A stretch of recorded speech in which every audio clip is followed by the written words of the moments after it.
I think overwhelmed is one of the things I felt, when I first found out. I had destroyed her world where she felt safe with me, and she realized that I had a double lifestyle going on, and her fairy tale came to a crashing end.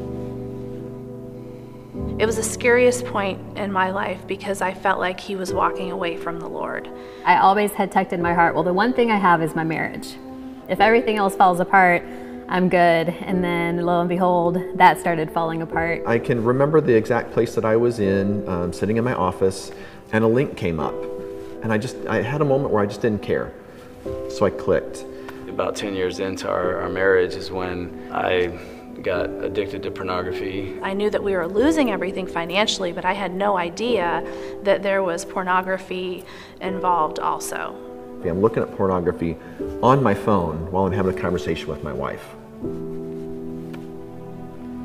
Watching my family fall apart, losing everything. How do I stop this?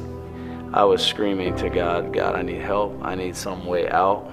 That's when my wife discovered, our issues, my issues, my struggles, my weaknesses. I approached him on just the facts level. Have you been looking at pornography? He was gonna have to say yes or no. This was my chance.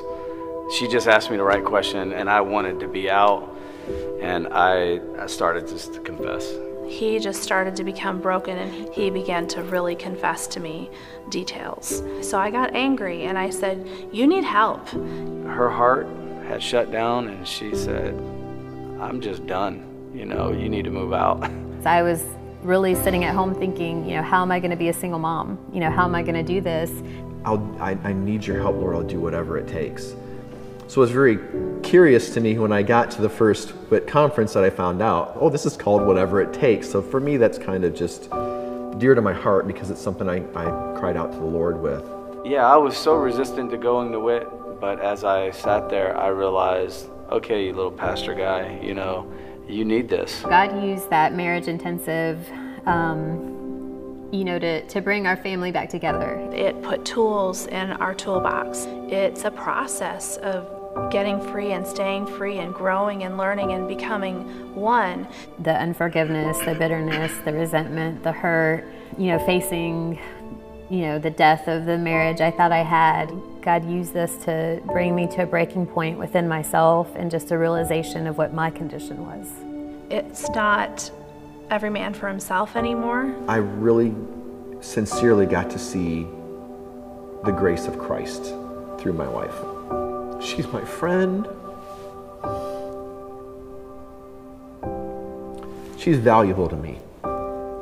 She's, I think, really kind of like an image of what Christ is to me. And it's kind of overwhelming, to be real honest with you.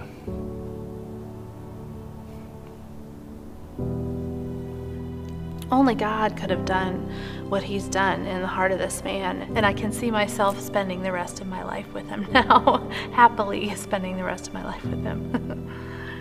And that's who he is to me now, is that the real version of what that knight in shining armor is. And to sit here with my wife today and say that I have freedom that I never expected to have, I know it's due to WIT Ministries. If you really want to see real, true change in your marriage, in your personal life, go to a WIT conference. So I don't care if your marriage is completely destroyed, or your marriage is, you're a pastor and you think you have a good marriage, but you know that something's just kind of missing there, you're going to get it at WIT. You've got to truly be humble and realize that they're teaching you God's word, they're teaching you principles that will transform your life, and then you just got to do it.